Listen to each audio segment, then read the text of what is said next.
Now check your Blum eligibility now from the Blum app. So when you come to your Blum account, you are going to discover here. You see here, this place you can see is rolling. So you are going to scroll it. If it's not showing directly to you, you are going to check it like this. So you are going to see something like this. So when you see something like this, then you click on it. Then you are going to see the breakdown of your account if you are actually eligible.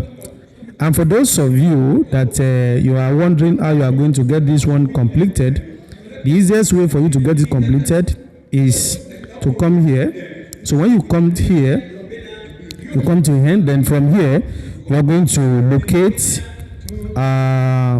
on-chain. Look at on-chain here.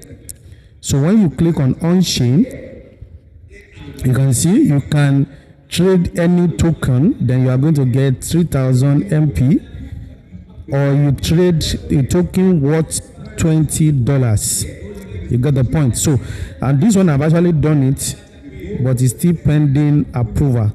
You can see now, it's a validation tax require up to 24 hours. So I've done it now, I think about 1 week now. I'm still waiting for approval. So you can try it out. You may be lucky that the thing might just get approved almost immediately. So you can just try any of the two and get yourself completely eligible for airdrop. You got the point I'm making. So check yours and drop into the comment section if you are eligible for Blum airdrop. And if you're yet to subscribe to the channel, do well to like, subscribe, and more importantly, make sure you join our Telegram channel. Link in the description of this video. If you are not in our Telegram channel, you are missing a lot. I can bet you are actually missing a lot. There are a lot of information on how to make money on legit airdrop. You can actually start farming that you get in our Telegram channel. Please do well to join our Telegram channel. See you at the top.